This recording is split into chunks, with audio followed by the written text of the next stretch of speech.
When something is real, you trust it, you rely on it, you lean on it, because that which is real is strong. But that which we take as real is actually, there was nobody that you could call as the living one. The one you called as the living one was continuously changing. Do not depend on them. Do not count on them. Do not respect them too much. The suffering arising from a misplaced conception of truth. Sri Krishna is saying, if you realize the thing never, ever was, will you now grieve its non-existence?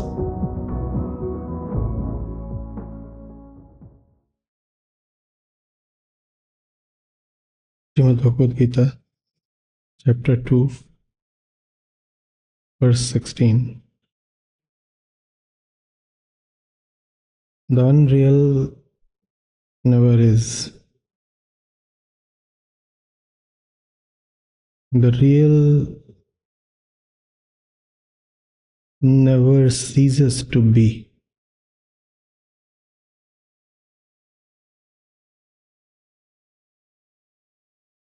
The knowers of the truth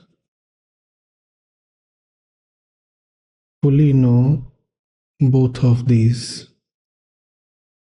the real and the unreal. Vedanta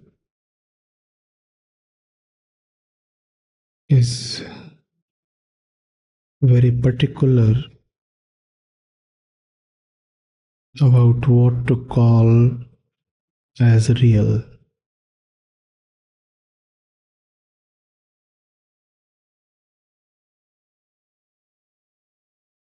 In general, anything that comes in our sensory perception, which is anything that is verified by the senses as existent, is certified by us as real, because the senses have attested it. The eye says there is the wall in front of me, so the wall has to exist.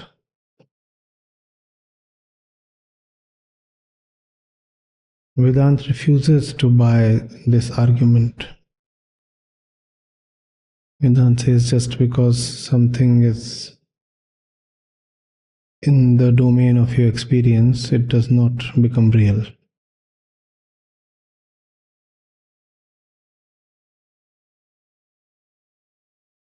You are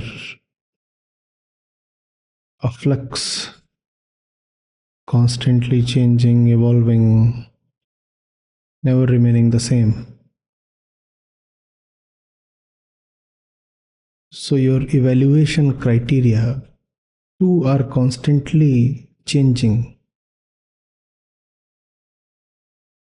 That which appears one way to you right now will definitely appear another way to you at a later point in time, because you are evolving, and so will your criteria.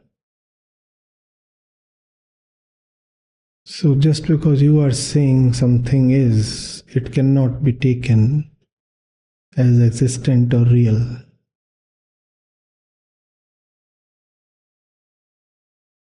Why is this kind of strict definition or exclusion needed? Because the aim of Vedanta is elimination of truth,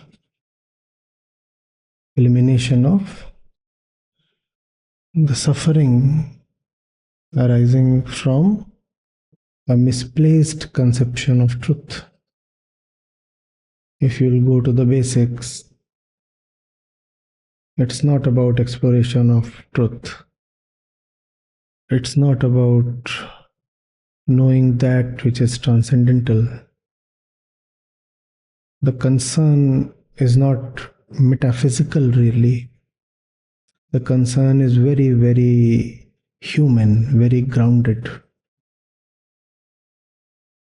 The concern is that the human being should be relieved of his suffering. That's what Vedanta is. To relieve the human being of his suffering, if metaphysics is needed, so be it. But metaphysics in itself is not the end. Satya, Atma, Brahma. It would probably surprise, even shock some of us. But none of these are the ends. Remember, Satya or Atma is not the end. Atman, Brahman, true self, they are not the end. The end is more neatly, more honestly described as liberation.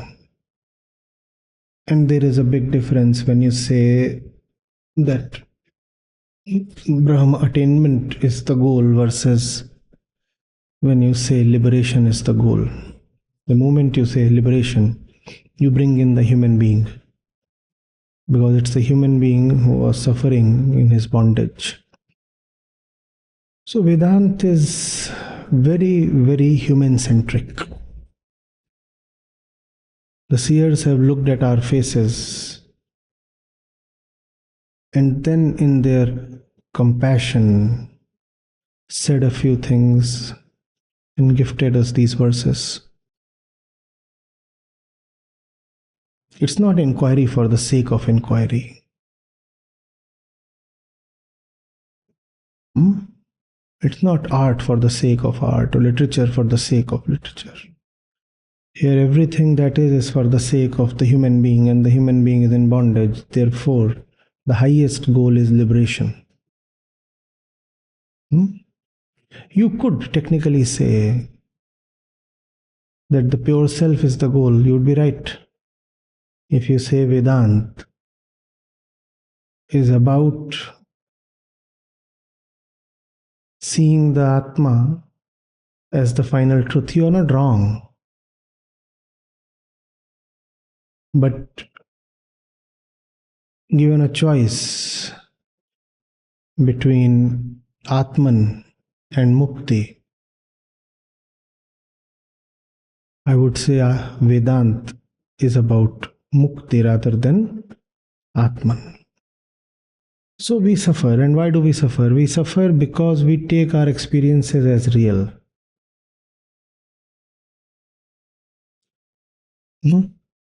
Our epistemology is very empirical.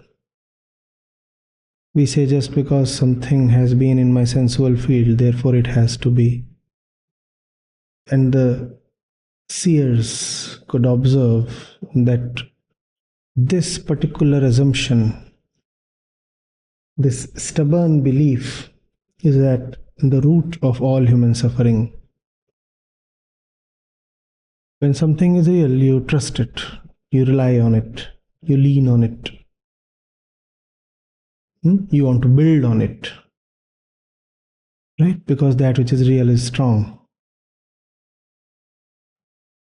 But that which we take as real is actually quite evanescent, changes itself in no time,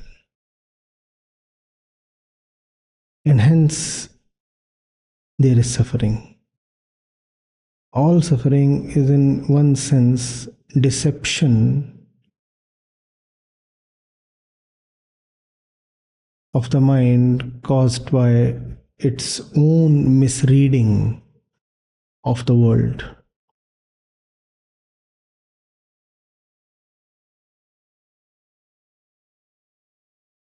So the sages then apply a very strict criteria. They say only that which just cannot change, which is neither a product of time nor evolves with time, is something you can truly rely on. Only that is real. All else is unreal. They do not say that the unreal exists right now and does not exist at some other point. They dismiss it altogether. They say it does not exist at all. It is an apparition. You just feel that it is. What's the point in talking of something as real when the thing is not dependable at all? When the thing will become another thing, another unpredictable thing, unseen thing, at some other unpredictable point in time.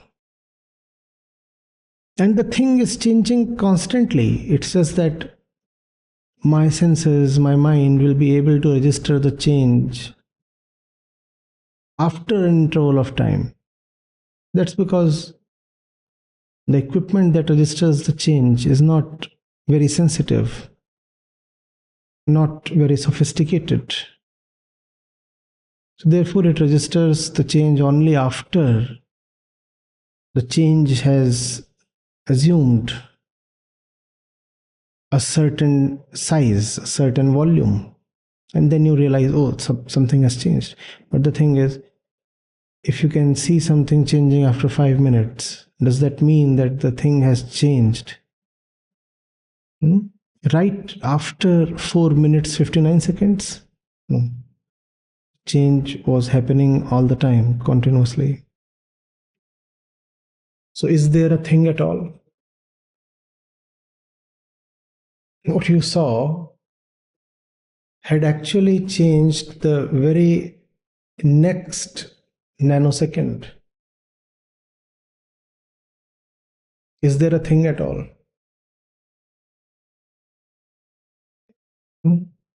So that which is changeable is then dismissed as non-existent. Many of us will find this very strict, probably unreasonably strict. Please understand. First of all, stuff is changing. Everything that is in the sensual field is definitely changing. Secondly, the change is not discrete. The change does not happen at particular points. The change is continuous. So, is there a thing at all? No, there is no thing. There is just a mass changing itself in ways that are not detectable or perceptible. You do detect the change, but after a long while, a reasonably long interval of time. So those who have known have said things really don't exist. It's just an entity that's changing, and it's changing in the false hope of liberation. It is changing because it wants to be liberated. Is the chair changing? Here the point of Vedanta has to be understood. The chair and the perceiver of the chair are part of the same system. So yes, if you look at the chair, you will find it changing, but the change in the chair is actually related to the change in the perceiver of the chair. And therefore, even though the chair does not look like particularly eager for liberation, yet the perceiver is. In some sense, it is our own urge to be liberated that causes us to see an ever changing universe.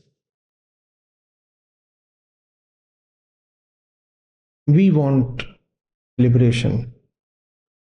So, whatever we look at has to change because we must change. We are not liberated as we are. Are we liberated as we are? No. Therefore, change is required. Change, in some sense, is the only hope. Your current state is dismal. You have to change. I'm getting it.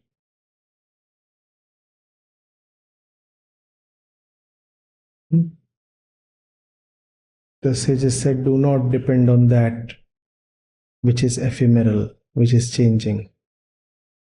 You are the one who is changing. Do not depend on that. The world that you see is changing. Do not depend on that either. The message is, do not depend on them. Do not count on them. Do not respect them too much. And then you will know that which does not change. It's quite interesting. Sri Krishna says here that men who know actually both of these. Those who know both of these.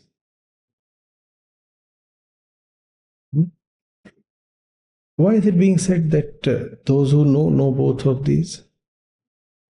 Because it is very easy to claim that you know the truth. Why easy?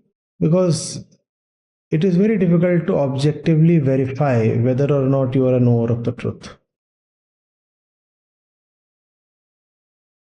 In some sense, your claim becomes the proof. So you declare that you are a knower, and that's it. There does not exist a laboratory that can verify your claim.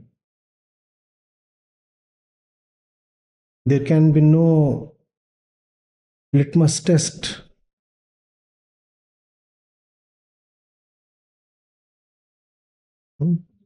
So people come up and say, well, we know the timeless truth. Sri Krishna here is sending out a warning and also giving us a way to see whether the claims are founded in reality.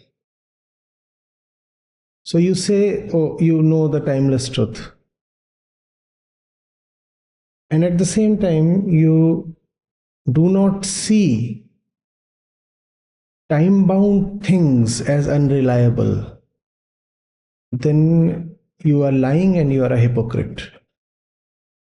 When you will know both these together.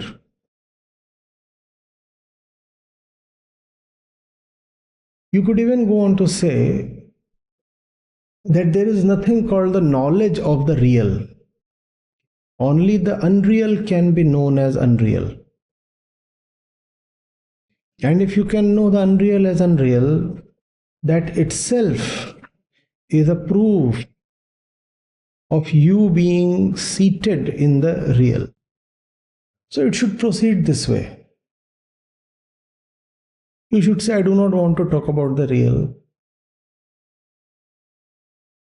but I am able to undetect the unrealness of the experiencer and the experienced with relative ease. I can see I am the experiencer and I am false, and I can see that the world that I experience too is fickle and ephemeral. Now that should be something substantial. Not talking about what is real, instead talking about what is unreal. It should proceed this way. Out of these two, this is the one that you should first, preferably and primarily know. Instead, we operate very differently.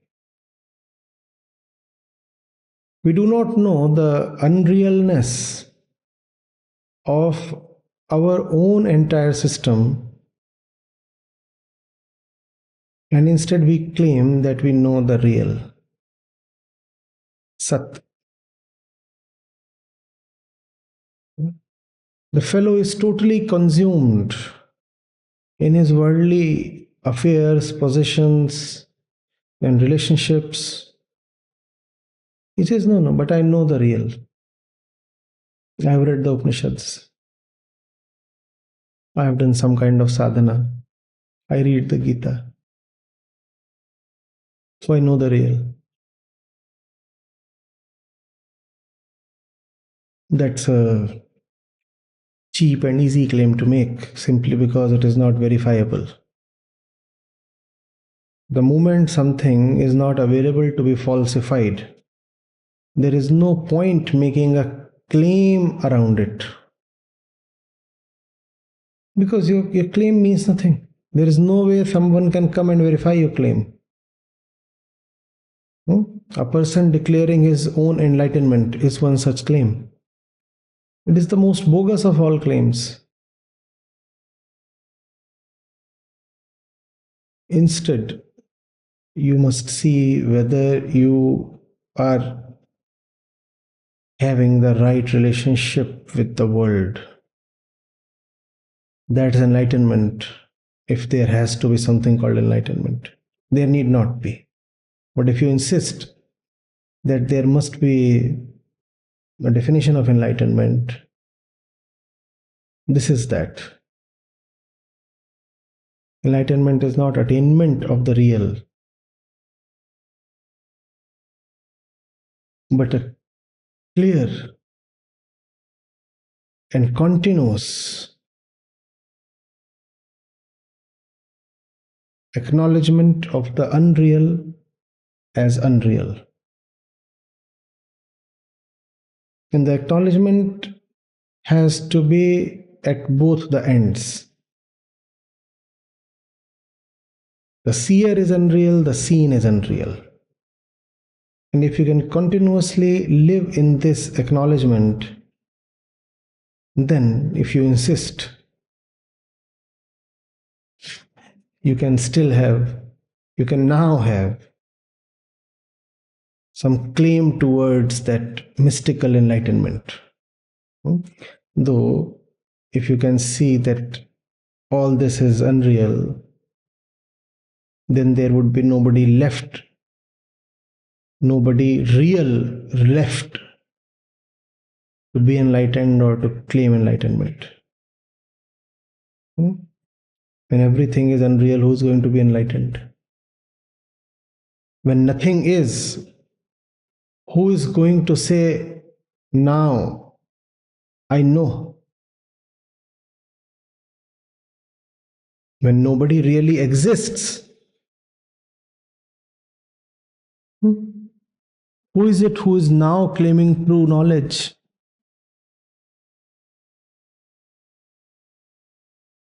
So that tendency is lost.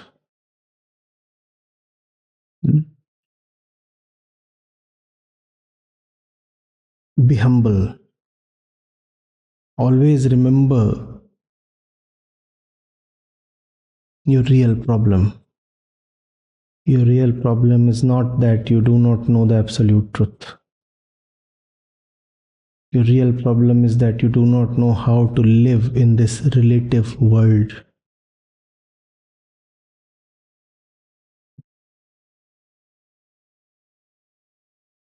Let not Gita and Darshan and philosophy become your playthings. We are unwell and we need medicine rather than entertainment. Brahma, Atma, Shuddha Chaitanya, they have long since been the playthings of the ego. The ego uses the word truth and absolute self to just humor itself.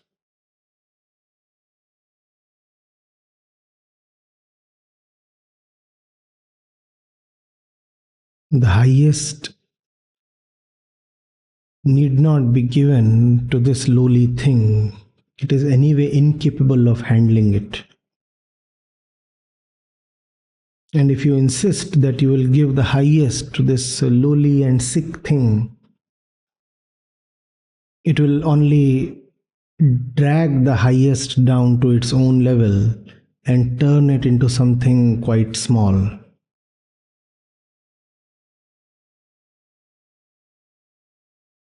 So forget God attainment or knowledge of the truth. Rather, see who you are. And here we are not claiming that the greatest truth is to be found in your own being. We are rather saying that your own being is the wheel of falseness that obfuscates the truth. It's quite pleasing, rather romantic to say, and that too in a poetic way,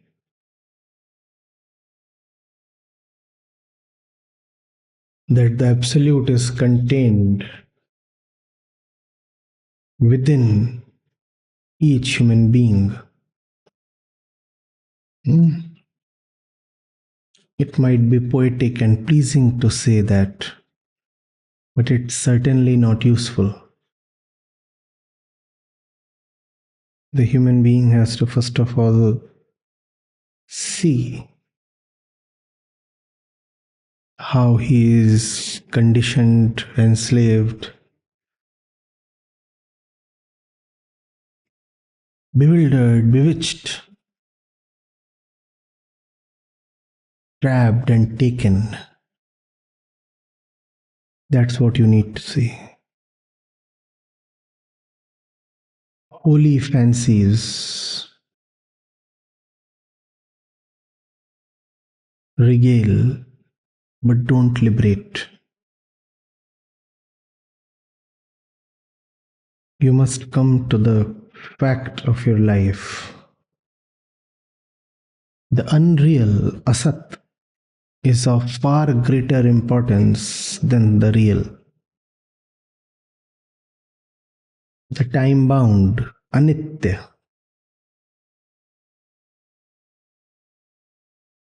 is of far greater importance than the timeless, Nitya.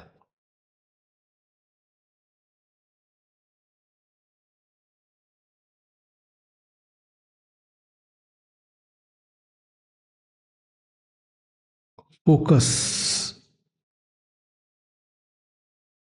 on knowing the reality of everyday things and events.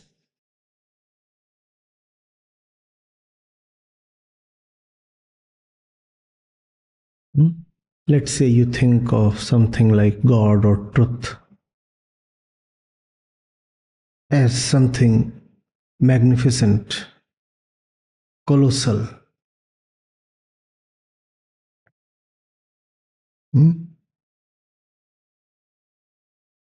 We say infinite, immeasurable. And you say you want to get into those things, the infinite, the immeasurable, the endless, the boundless. And here you are in your daily life, not being able to make sense of a glass tumbler or a cup of coffee.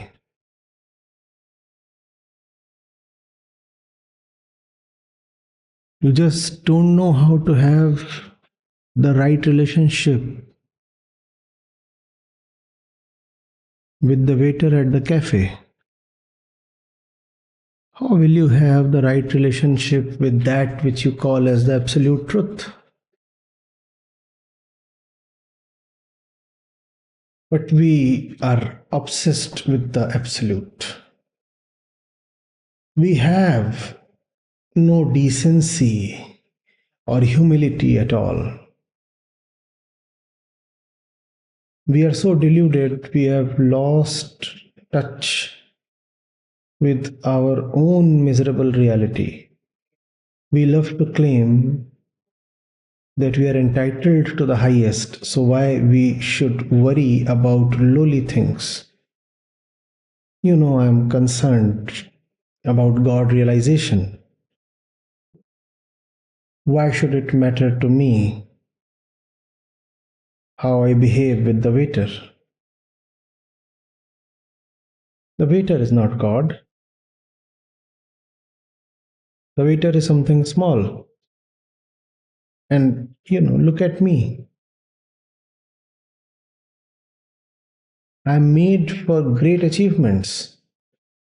Nothing short of enlightenment befits my potential. So I'm aiming at high stuff.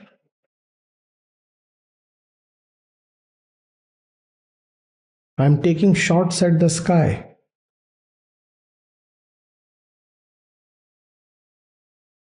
Why should I know these little petty things?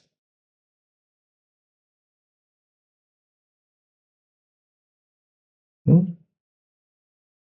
Like clothes, like food, like people, like the dog on the road. I just don't bother to know where the food in my plate is coming from because my concern is God realization. Why should it matter to me? It's a small thing. Let small people worry about it. I am the bigwig.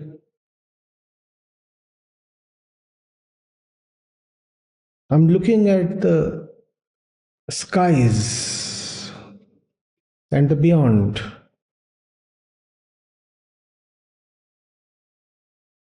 Why should I bother to look at the pettiness in my own mind?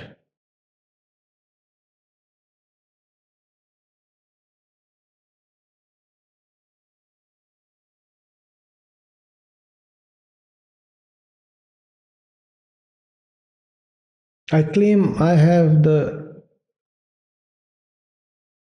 potential and the mandate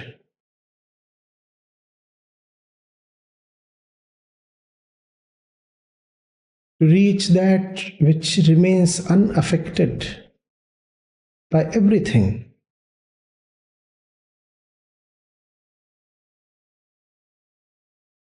Why should I pause and see that every little thing in the world succeeds in affecting me? I am rushing towards that which is never affected, and that I say is my job, my passion, my entitlement.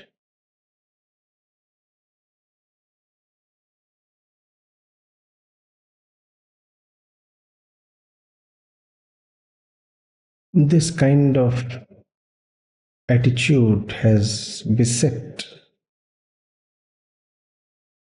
spirituality since the beginning.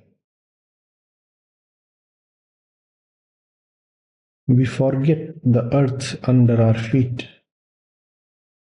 and start dreaming of the sky. And we manage to convince ourselves that the dreams are real.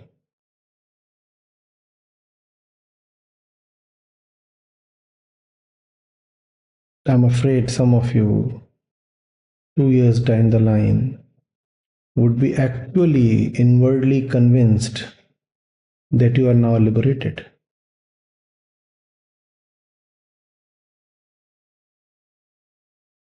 That's mankind for you. So eager to forget the ugly fact of its fragmented, helpless, encaged existence, and too eager to just dream of the absolute sky beyond all cages. It has not helped, it never will.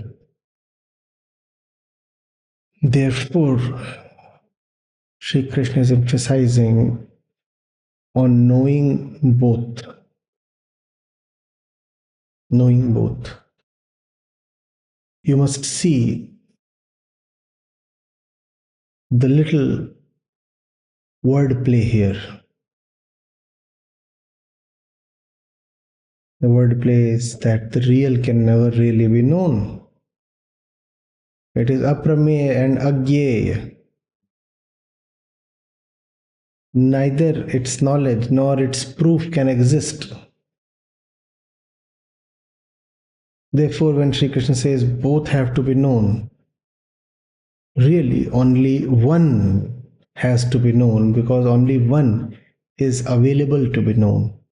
The other, the real, is unknowable, agyeya. But he does not say know only the unreal. He says both have to be known. Both have to be known, because if you focus only the unreal, and everything in the world is unreal, there is a possibility of nihilism. If you see everything falling around you, if you see your own insides as just empty,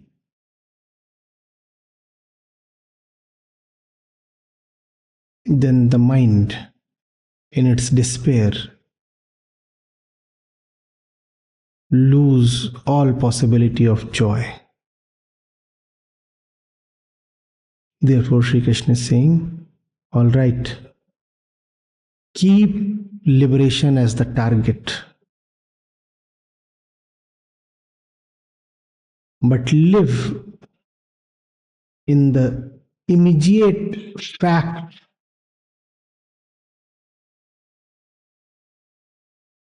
of your life. You want to aim at the sky and the stars? All right. But don't forget the thing under your feet. Keep in touch with your reality. And it's your reality that will help you transcend your reality. It's a strange thing, please understand. Know the facts of your life if you want to overcome them, transcend them, go beyond them, go past them. Know them.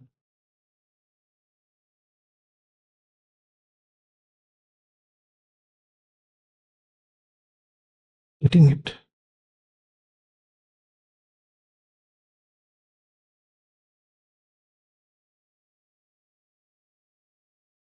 We said the entire objective is freedom from suffering. You suffer when you think that something nice has come to an end. You suffer when you think that you have been robbed of something you once had. You suffer when you think that something that once existed is no more. Look at the beauty and the far-reaching impact of these simple words. Sri Krishna is saying, if you realize the thing never ever was, will you now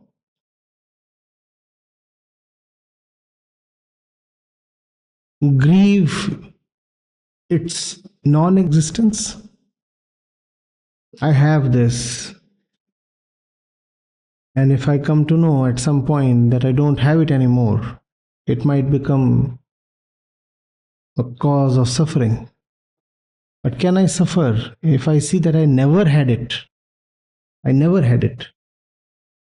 So the real never is. Those are the words. The real never is. Now tell me, how will you manage to suffer? It never was. It didn't disappear in this moment. It never was.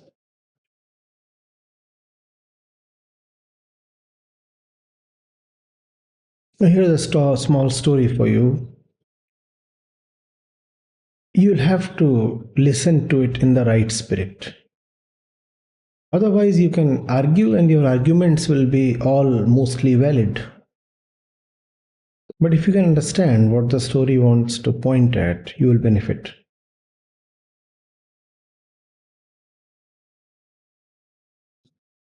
It's an old story of wisdom.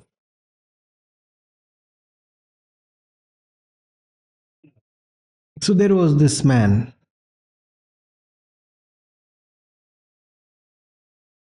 and he was deeply spiritually inclined.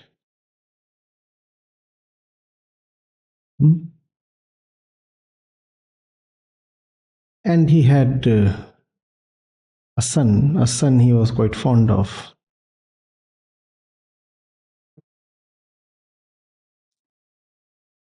And one morning,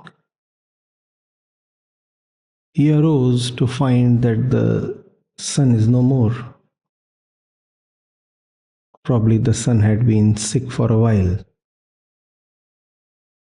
And that morning he died.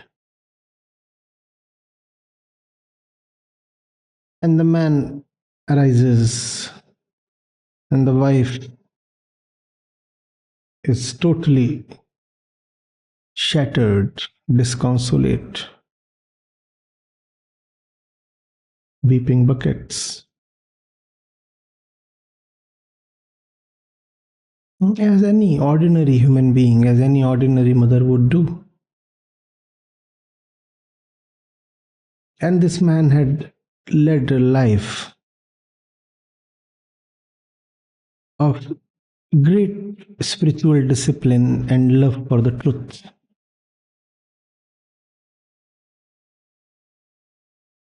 And so he comes to the boy, he looks at the body, and he just sits down, keeps looking at the body, doesn't show any emotional reaction or expression.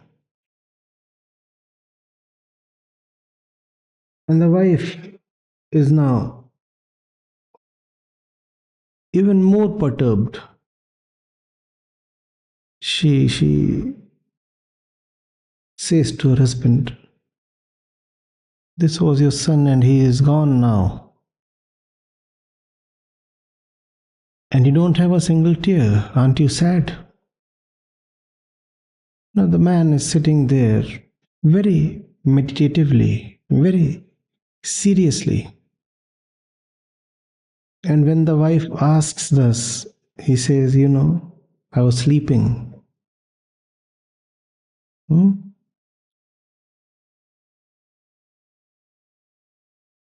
this very night, as I slept, I had a dream. In the dream, I had 5 sons. 5 sons. And all 5 of them died in the dream.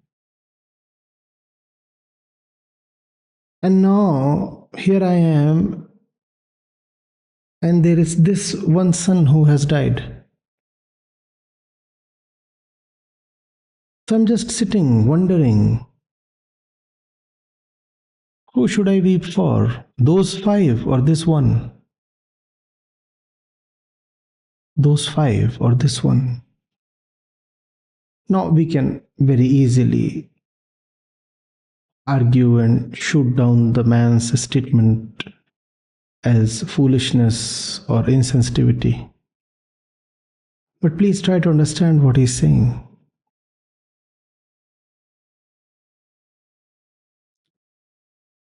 He's saying, is it real at all? Did I really ever have him? Is it all not like a passing dream? There was a point when I had no son. Then there was a point when it appeared I had a son, and now again there is no son. Did I ever really have him to begin with? Before the dream, I didn't have 5 sons. Then I had 5 sons. And then all of them died in the dream.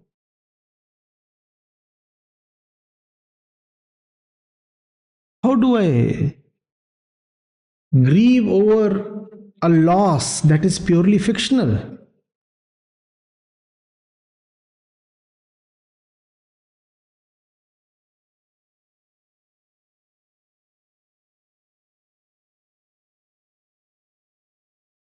Do you pay taxes over profits you never made?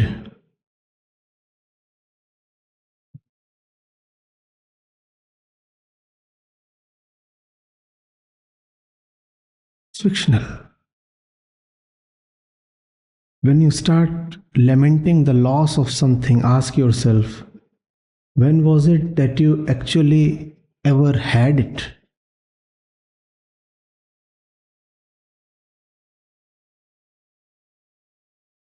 The false feeling of something's reality and the reality of your association and ownership, that's what brings you to tears. And wiping your tears is the very objective of Vedanta. Similarly, there is a story. This one is a Sufi story. And I'll be keeping the essence of it, but modifying it to suit the point we are discussing. So there is this king, and the king is having a really good time. Everything is all right about his wisdom, his affairs, his kingdom, his life, his family, his finances. Everything is going great.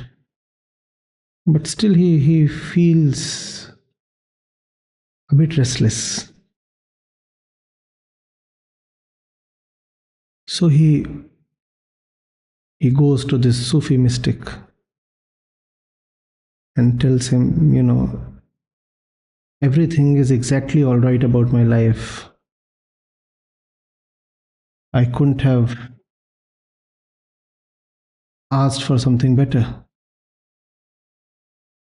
But still I'm not contented. Can you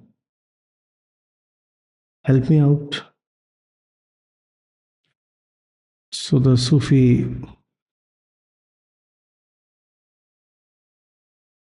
takes a very small piece of paper. And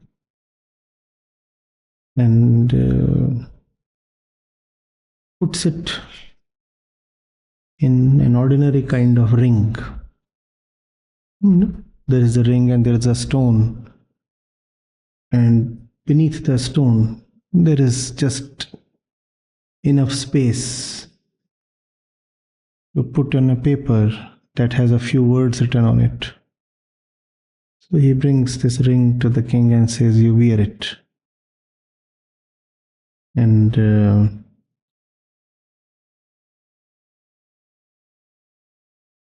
that's all.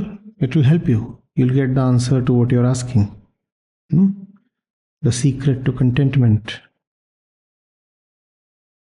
Now the king goes back, and as is the way of the world, things change. Things change. So he reaches his capital and discovers he has been attacked.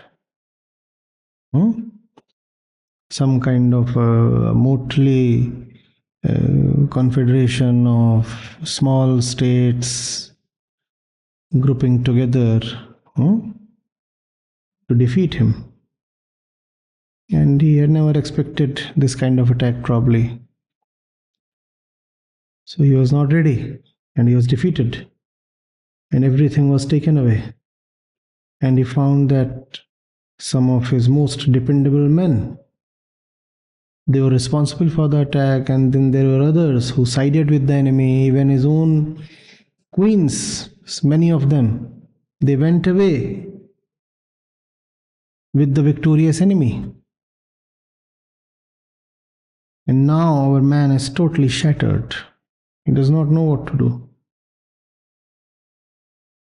So he runs away from his kingdom on the one horse that remains of his cavalry.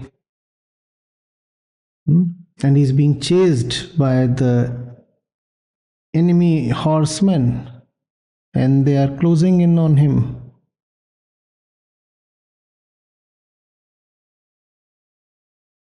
And then he probably reaches the edge of a cliff. And there are these several people who are hot on his heels. They can reach him any time. He concludes that the end is near.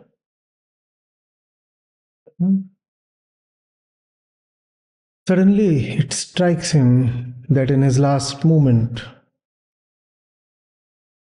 he should hold the ring that the fakir had given him. So he looks at the ring, touches it in the manner of a goodbye. And then he sees, oh, there is a little, very small piece of paper. So he takes it out and reads it. And you know what was written there? What was written there?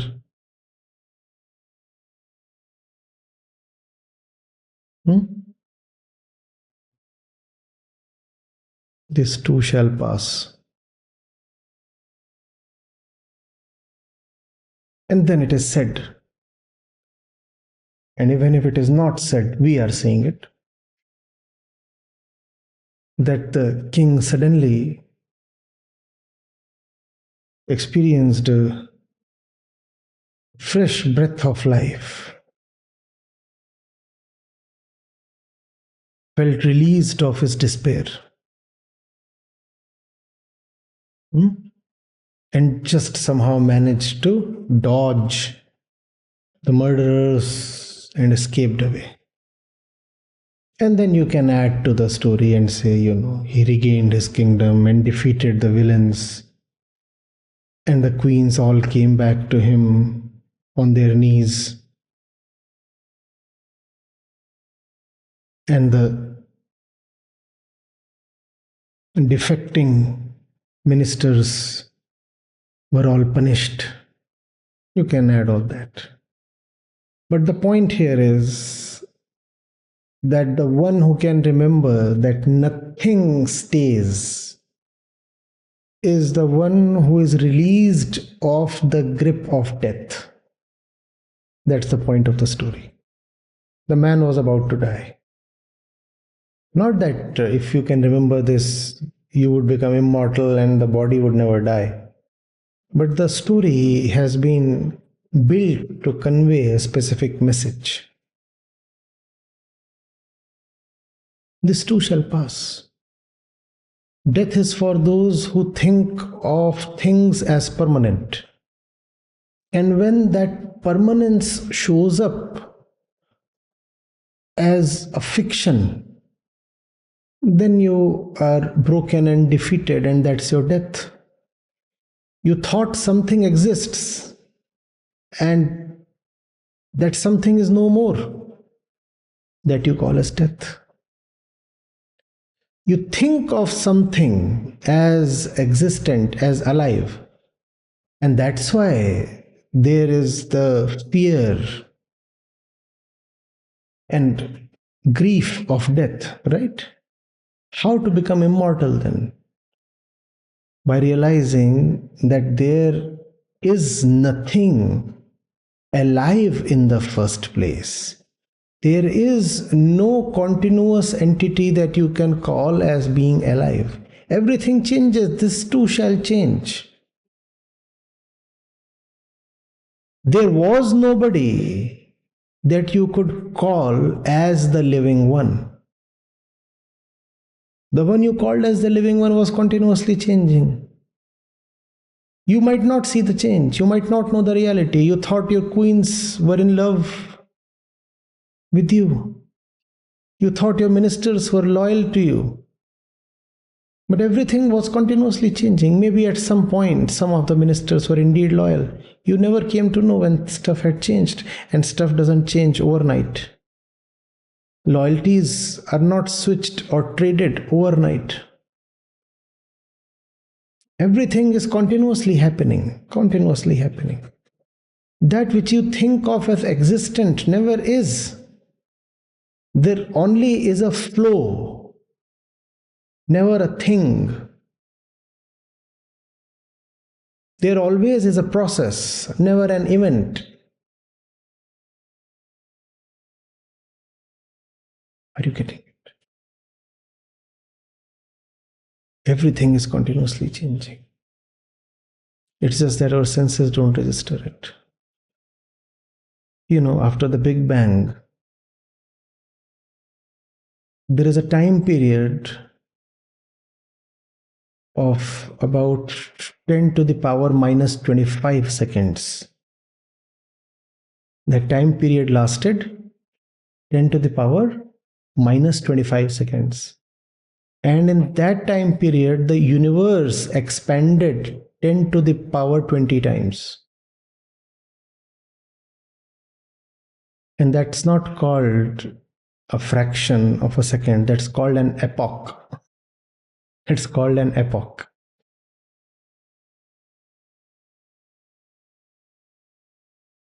Would you ever register change, such massive change happening in such minuscule time? Would you ever register it?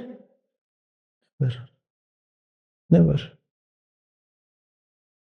But existence is capable of that kind of change.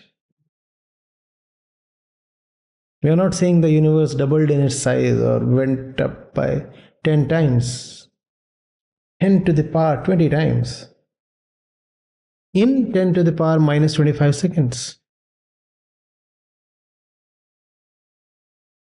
You can't even imagine. Try imagining. Can't even imagine.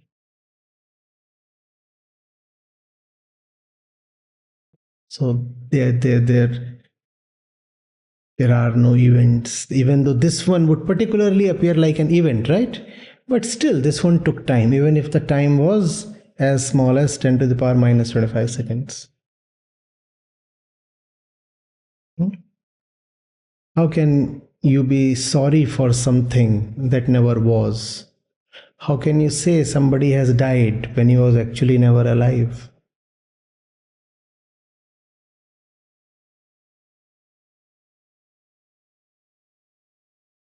Are you getting it? The ego relishes and relies on continuity and stability. You want to say you are the same person who took birth 30 years ago, don't you? That's not the truth.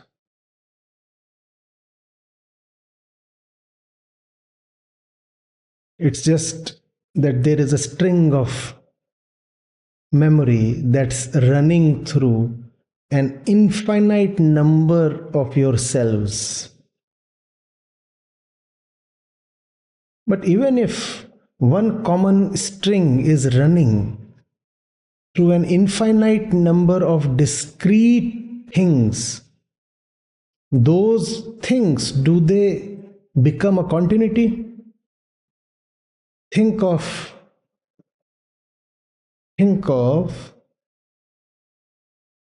a rope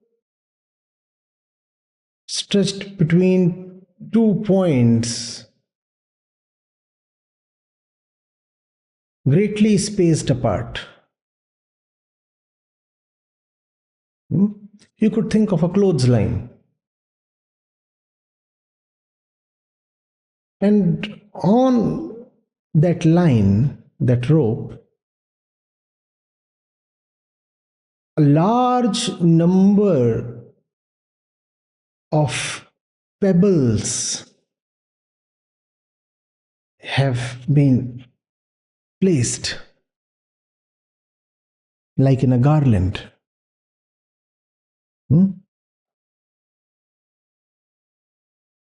Does that mean that there really is a continuity? There might be very little space between the individual pebbles, and there might be a very large number of those pebbles, but still, do you have one pebble or do you have a large number of discrete pebbles? But if you look from a distance, how would you feel? If you look at the whole thing, that line from a distance, how would you feel? You would feel as if there is one continuous thing. You'd not even see the line. The line would be hidden. You would see a continuity of stone. Right? And you will say, oh, it's one unified, monolithic stone block running from one end to the other. That's so far from the truth, is it not? These are discrete selves, and the only thing that unifies them is memory. Right? It is said in the subtle sense, the inner sense, the memory is the unifier, and in the external sense, the body is the unifier. You look at the body and you say, oh, the body was similar yesterday. Therefore, I am the same person I was yesterday.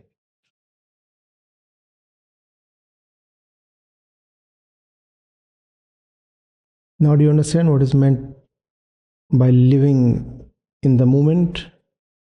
Living in the moment is to live in constant acknowledgement of change, to live in constant realization of the nature of the ego and its perceived world.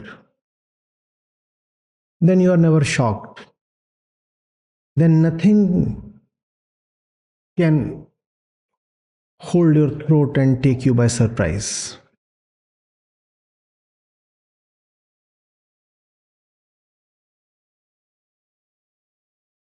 That's Maya's favorite exclamation.